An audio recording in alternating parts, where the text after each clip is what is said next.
सुना आंब गुड़ा टे भल कि पोछीदे। मुझे बिहार जाइली से माने ए समय सब कहते जे आम का कुच्चा बनाएंगे और एटा पराठा सांगे बहुत खाया को भल लगे से जेतिके आंब नवा तार अधा लंका नवा किंतु जेहेतु छोट छुआ खाइब से मुझे टे कम लंका नहीं आंब पाखापाखि 300 ग्राम आंब नहीं आंब टे खट्टा वाला आंब नेले यह अधिक टेस्टी होता है आउ लंका पाखापाखि 100 ग्राम नहीं ताकू टिके प्रथमे आदि जदि पानी रहिबो टेस्ट खराब हो से आंब आ लंका को टिके भल कि पोछीदबा। प्रथमे लंका को छोट छोट पीस करी काटी दियंतु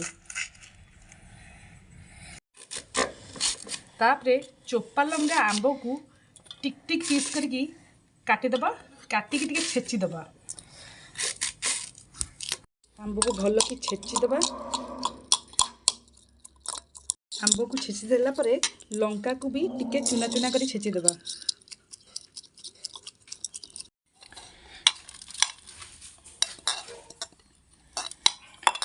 लंका को एबे काढ़ी तलकू एबे आमे खट्टा पाई मसला तैयारी करिबा। पैन लगे कि मु प्रथमे गैस लगे कि मु कड़ाई बसई देइची सुना गोटे चम्मच जीरा पका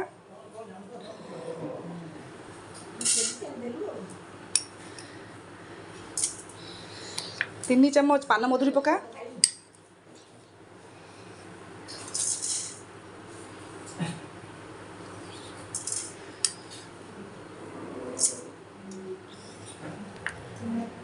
तादरे गोटे चम्मच सोरिष पका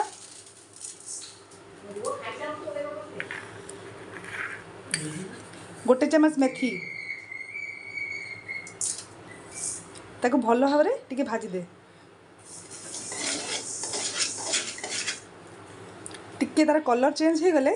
ताको आनी ग्राइंडिंग कर देबा पाउडर बना देबा।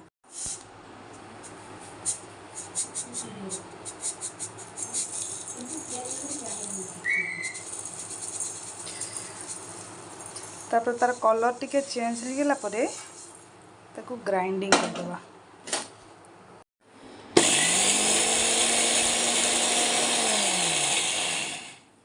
मसला भजा हो रेडी है मसलार बहुत सुंदर बास्ना भी आसूची। मसला को आमे बहुत अधिक पाउडर बनै नांती ताको टिके खदड़ बनाई से मसला से खटा पूरा पूरी प्लेन मसला करा जाएनी टिके खदड़ रखिले तार टेस्ट बहुत सुंदर आसीबो। वर्तमान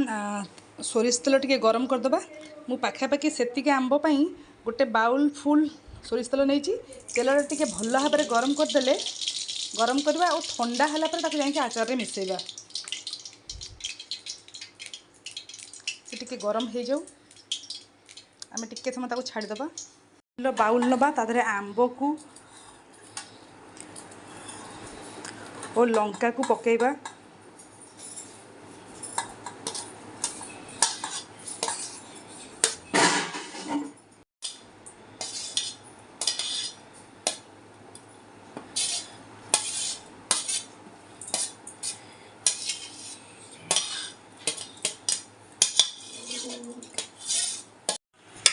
प्रथम से आंब को आ लंका को भल भाव में मिसई दबा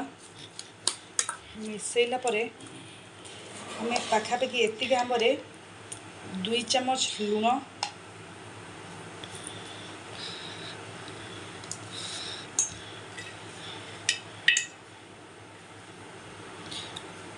गोटे चम्मच हलदी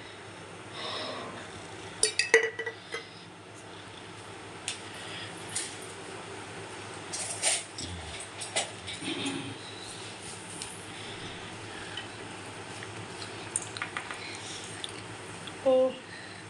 मसला जो ग्राइंडिंग होता मसला गुंड को आवश्यक अनुसार 3 चम्मच नबा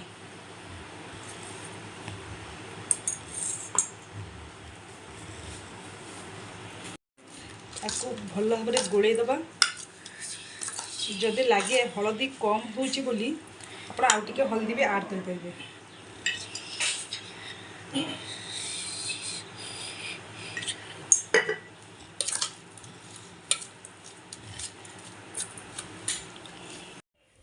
तेल टिके ठंडा हो गला परे तादरे अध चम्मच लंका पाउडर